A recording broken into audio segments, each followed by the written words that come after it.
Good day to my future children. This is Samuel. We are reading the 12-week year. May this influential life give you goals and wisdom that I never had, and direction that I was never given growing up.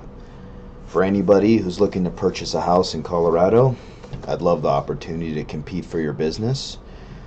Give me a call at 719-645-5223. Let's get started. Chapter 6, Confronting the Truth. Have you ever wondered why sports are so motivating? In fact, not only are they motivating to the players, but also spectators. Can you imagine people, fans, coming to watch you work, paying for the privilege to see you in action? One of the key reasons sports are so stimulating is that we keep score. Scorekeeping is the heart of competition. We keep track of scores, measurements, and the stats to determine success and identify areas for improvement. At any point during a sporting event, every player, coach, and fan knows exactly where their team stands. This information provides a base of knowledge to guide decisions that lead to better performance and success. In other words, scorekeeping lets us know if what we're doing is effective. Too often in business, we fail to keep score, and without some objective measure, we cannot know for certain if we are being effective. Just as in athletics, measurement drives the business process. In the 1960s, Frederick Heisberg, an industrial psychologist, set out to determine what motives people in the workplace. What motivates people in the workplace?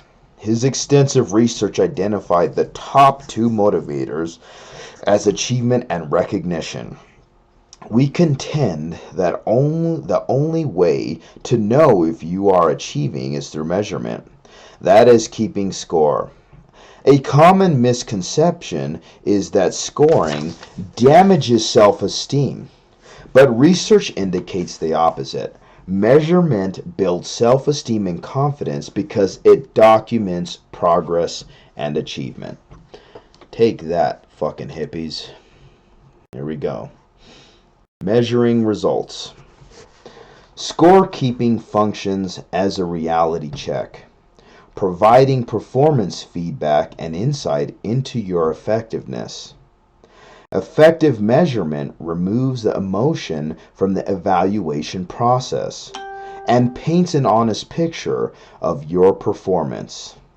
The data is not concerned with effort or intentions. It simply focuses on outcomes. We all have a tendency from time to time to rationalize lackluster results, but with effective scorekeeping, we are forced to confront the reality of our situation, even when it's uncomfortable. While this can be difficult, the sooner we confront reality, the sooner we can shift our actions toward producing more desirable results. That's what effective measurement does. It demands our attention and causes us to respond more immediately, increasing the likelihood of success down the road. A quote by W. Edwards Deming. In God we trust. All others must bring data. Measurement drives the execution process. It is an anchor of reality. Can you imagine the CEO of a large corporation not knowing the numbers? It's no different for you and me. As the CEO of your own life and business, you need to know the numbers. Measurement provides important feedback that allows you to make intelligent decisions. Effective measurement captures both lead and lag indicators.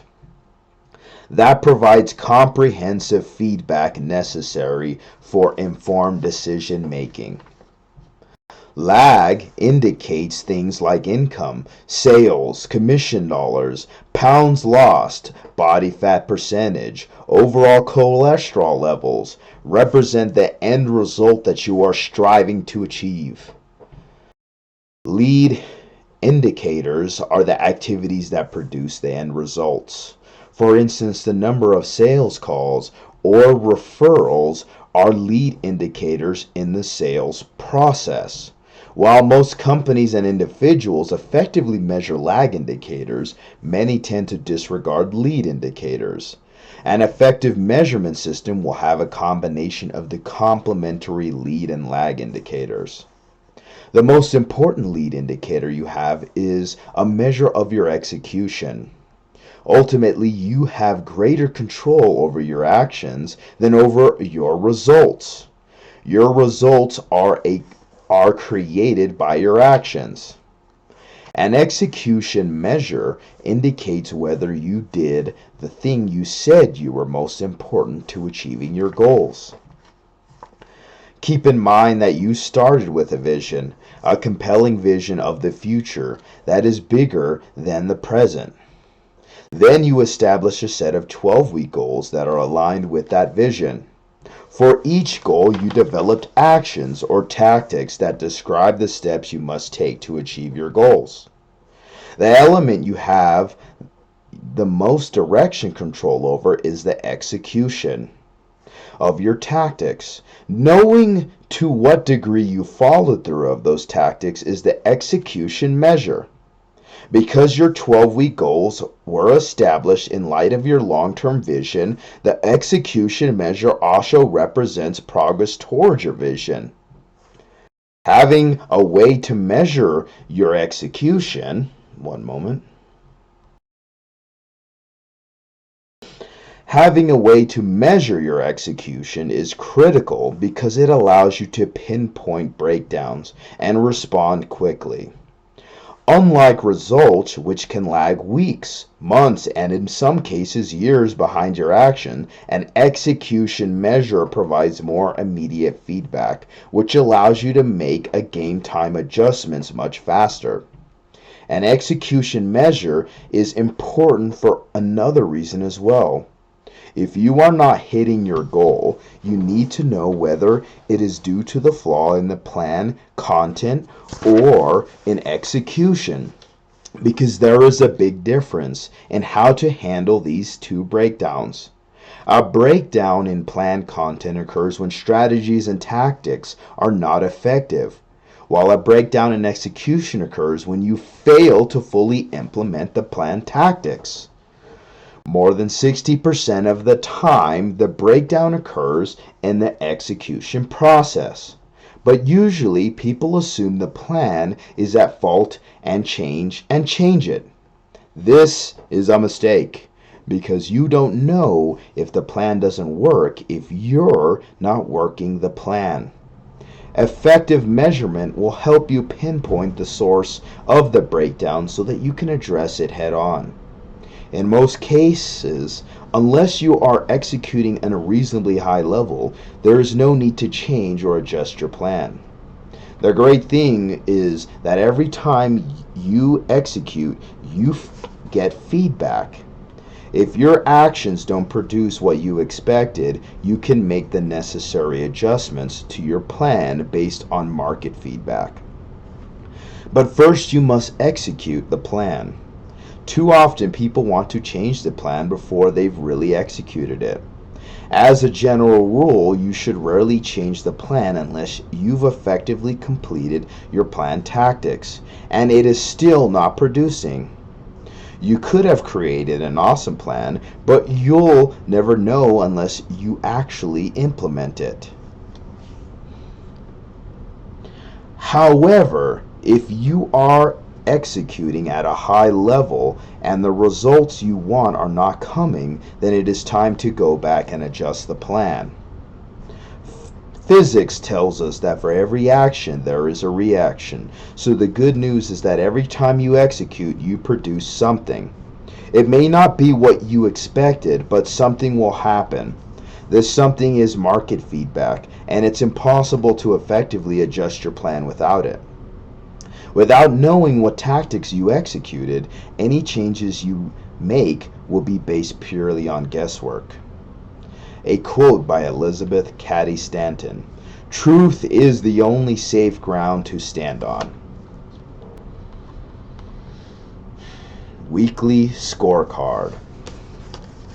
The best way to measure your execution is to work from a weekly plan based upon your 12-week plan and evaluate the percentage of tactics completed. For the 12-week year, you've developed a tool called the weekly scoreboard. If you followed the process thus far, you understand that the weekly plan represents the critical activities that you need to accomplish each week to achieve your overall goals. The weekly scorecard then provides an objective measure of how well you executed your weekly plan. With the weekly scorecard, you measure execution, not results. You score yourself on the percentage of activities you complete each week. We urge you to strive for excellence, not perfection. We have found that if you successfully complete 85% of the activities in your weekly plan, you will most likely achieve your objectives. Remember that your plan contains the top priorities that will add the most value and have the greatest impact. In other words, you only need to be 85% effective on the top priorities to achieve excellence. A word of caution: scorekeeping is not for the faint of heart. There will be times when you don't execute well and score poorly. People often drop out when they reach this point because they lack the courage to face the reality of their actions. Instead of scoring their performance, they distract themselves with things that seem important in the moment. With the 12-week year, there is nowhere to hide. It shines a light on where you are performing and where you are not. All of us from time to time will struggle to execute. The 12-week year system forces you to confront your lack of execution. And it's uncomfortable, but it is the very thing that is required if you're going to perform at your best. We call this discomfort productive tension.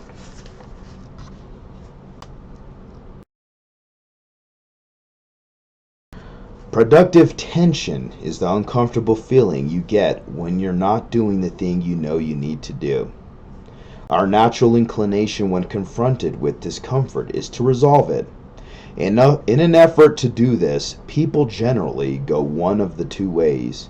The easy way out is to simply stop using the system and turning off the light that is shining on your performance breakdowns.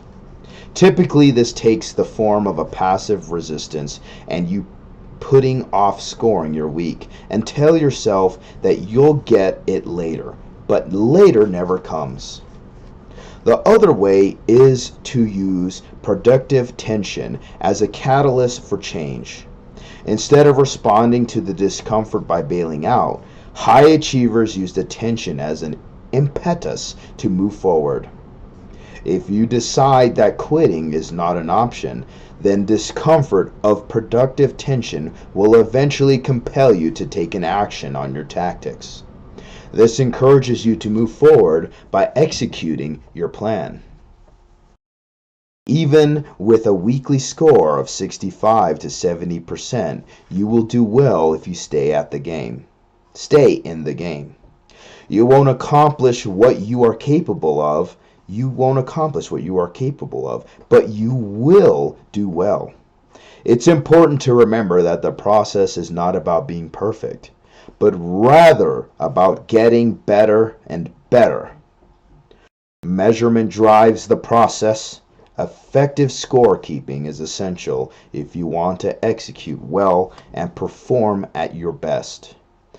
Take time to establish a set of key measures that include lead and lag indicators, and most importantly, be sure to score your execution. Have the courage to measure your performance. And that concludes Chapter 6. Bless you. Have a wonderful day. And I will see you for Chapter 7.